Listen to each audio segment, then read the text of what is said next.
Empire.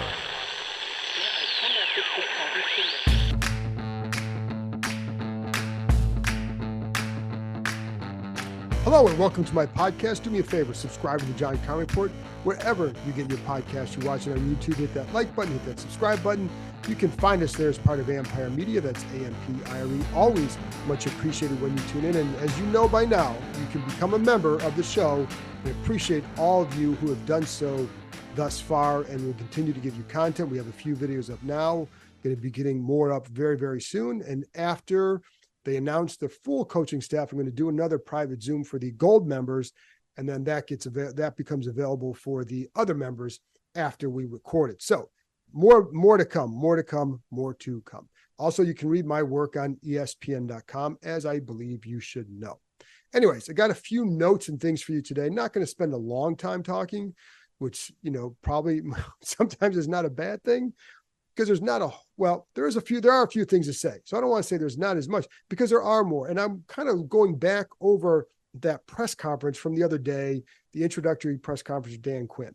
And Bram and I talked a lot about Dan Quinn on the live stream show the other night about what it meant. But one of the things I think that I kind of wanted to touch upon today a little bit, in addition to some other things, I'm going to talk a little bit about the coaching staff in a minute and a few other items. But one of the things with Josh Harris, and I think, what did this search reveal about him? What did both searches reveal about him for the GM and for the coach? Now, I think in a lot of cases, there were different things. Like with Adam Peters, he was the guy. They went and they got him. That was a little bit more of an aggressive search, because they knew that he was the number one guy out in the market, and that's who they needed to get, because there was a clear distance between him and everybody else in that GM candidacy pool. That one was, that's where you see the aggressiveness. That's where you see, within 4 or 5 days of the season ending, that guy is already signed by Washington after, as he said, a thorough but fast search. And that's what it became. So, but I think the word thorough is also there too. And I think deliberate is also part of how you would describe Josh Harris. And we saw that in the coach search. And I think there are a couple of things that stand out. And very deliberate. And one of the things that when I wrote a story about him before the end of the season, and one of the things when you talk to people, like, he wants information, he wants to know he wants to make sure he has all the answers, that you have, more importantly, all the answers when you're coming to him with information. Have you considered this? Have you considered that? He wants to go make sure that everything is checked off before you make that decision. And it's deliberate. And could that cost him at times? I guess. I don't know that it really cost him the guy that they really ultimately wanted and got. Certainly, Ben Johnson, it wasn't that took him out. It was Ben Johnson that took himself out.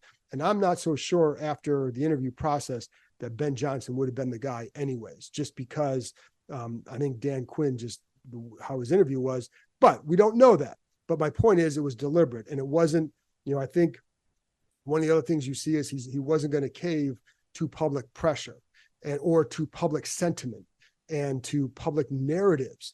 And I think that's a good thing for an owner to be. You can't sit there and let the public, whether it's media, fans, whatever, determine your course of action, where you're going to go, and who you may think is best for this franchise, because you're the guy in the room. Nobody else is. You're the guy in the room with your other decision makers. So if this is how you want to do it, this is how you see it for this, and you're not sitting there like, I don't think, there was this perception, there was all this panic. There was never any panic here. But I think it's more, and I'm not even talking about the coach, I'm talking about just for general style moving down the road here, how they approached it. And I think it's a good thing you're not sitting there worrying about what fans or media say you should do, or you should get this guy. Ben Johnson was on the list, but I'll go back to like when Dan Snyder was here, and when they went and got Jay Gruden, well, they talked to a few people, but going into the process, it was always Jay Gruden. And I don't think anything was going to deter them based on how the process went. I don't think they're going to change their minds. I think it's good to have a group that you go into the process, maybe thinking one guy with two guys that up at the top, maybe one guy a little bit ahead, because innovative offense, that's where the league is going, right? So but throughout the process, you may change your mind. I think you need to be open-minded. I think I look back, and I'm not comparing Dan Quinn to Mike Tomlin, but the Steelers landed on Mike Tomlin because they kept an open mind during the process. A lot of people assumed it was going to be Russ Grimm. Well, it wasn't. And it was Mike Tomlin. So because they kept an open mind, I think that's a good way to operate, because what if you get in that process and something changes your perception and you say, oh, I thought it was this guy, but now, you have to allow yourself to maybe think that, you know what, maybe this guy's better for the franchise. And so for whether it's this search, the next one, the one after, whatever, for 10 years, 20 years, whenever it is, I think it's a healthier way to operate than what they've done. I mean, I don't know how many times, the one long search that they had here under Snyder, it ended up in Jim Zorn. This is not Jim Zorn. So that was a ridiculous one, as I well remember, and as you well remember. But again, I think, so it looks, the deliberation, the thoroughness, and I think at times the aggressiveness with Adam Peters especially, and that's what he has shown. That's what Harris has shown in like Philadelphia and the New Jersey Devils. In Philadelphia, like you go out, Daryl Morey becomes available. That's the guy you want to run your organization. You go get him right away. And, if Doc Rivers becomes available, that's the guy you want. You go get him right away. I think in this case, there was no guy that you just said, you've got to get this guy right away. There's also a process in the NFL that maybe slows things down a little bit because of some of the rules and requirements that trip it up. So anyways, but I think to me, that's kind of what it said a little bit about Josh Harris going through just kind of having access to what was going on during that time.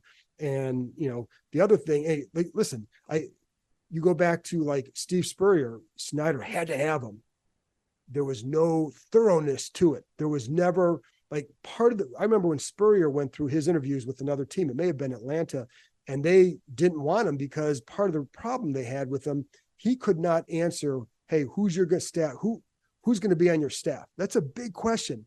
I've heard of coaches throughout this process who maybe teams just kind of took them off their list because they didn't like some of the guys that may be on their list for coaches. Well, Spurrier couldn't answer that.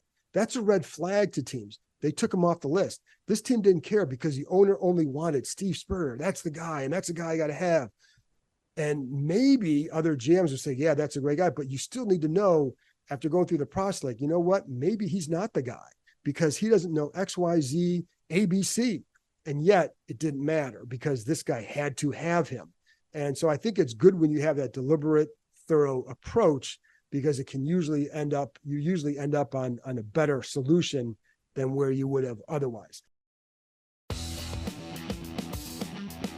Looking for a super offer for Super Bowl 58?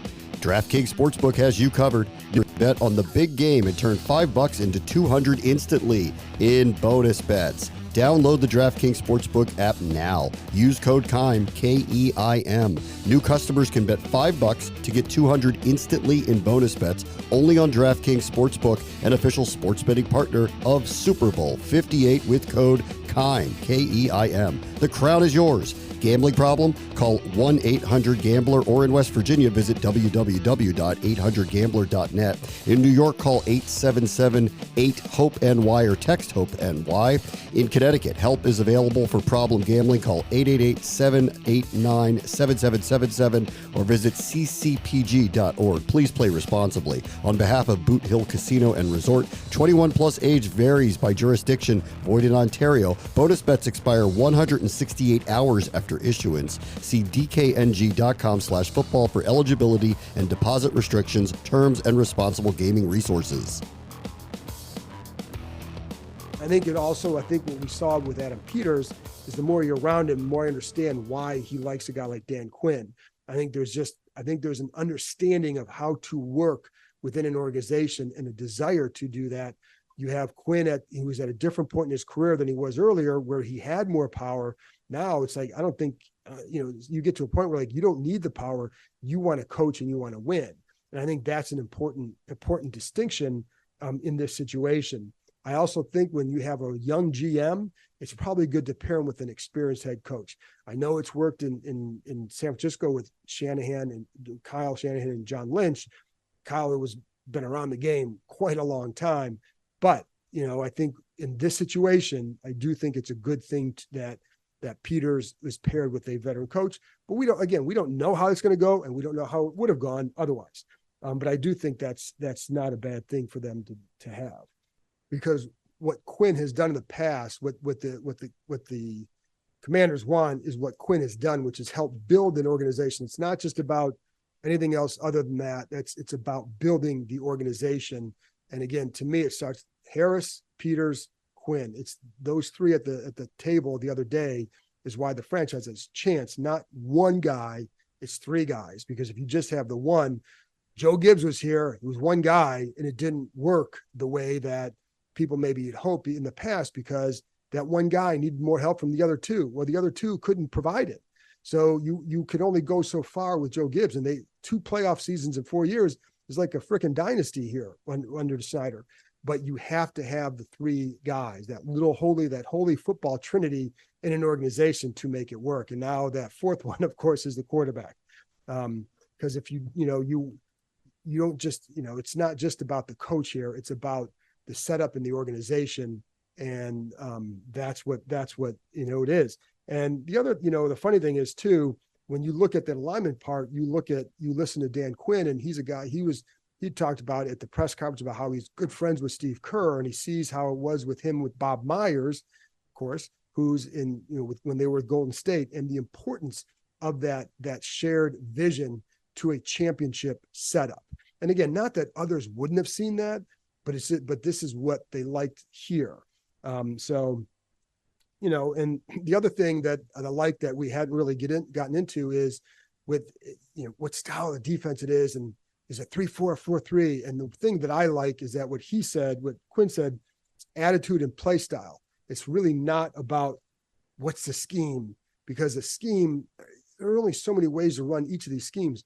What you need is the talent to fit those schemes. When these guys ran a 3-4, the 3-4 wasn't the issue. It was the lack of it was playing a 3-4 when you didn't have the right 3-4 talent. That's what it was. And I'm with you there. But if you find the right talent, the 3-4 works. But if you can't find the big nose guard, you can't find the pass rushing outside linebackers the way you want, then it's not going to work. And it's not about the scheme. It's about the players that you're putting in those spots within that scheme. And then the other thing is, I think within that, I just think it's important that, first of all, the base defenses change. And if you're a base 4-3 or 3-4, things change quite a bit because the nickel packages, et cetera. And then in later podcasts, I'm going to get into some of the fits for guys on offense and defense, how their roles might change. And I've talked to some people about that already, or like who might be a really good fit in Cliff Kingsbury's offense on this roster, and who might not be as good a fit in this roster. Same thing on defense. Who's going to, is it going to be a drastic change? And I've talked to some people who feel like the systems are similar enough. It's just a big change. And one of the things we heard from Quinn in the pressure is about keeping things simple, right?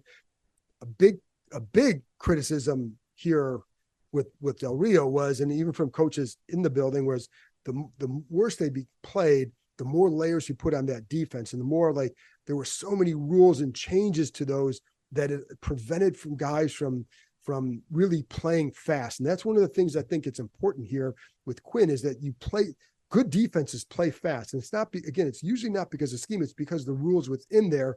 And what are you asking them to do? And there were too many times where they felt like, especially with the secondary, that they felt like they were asking them to do too much and it was too hard for them. And one of the guys, this is one way that I was told by someone here that this is where they missed Chris Harris quite a bit, because he would push back against Del Rio on some of this.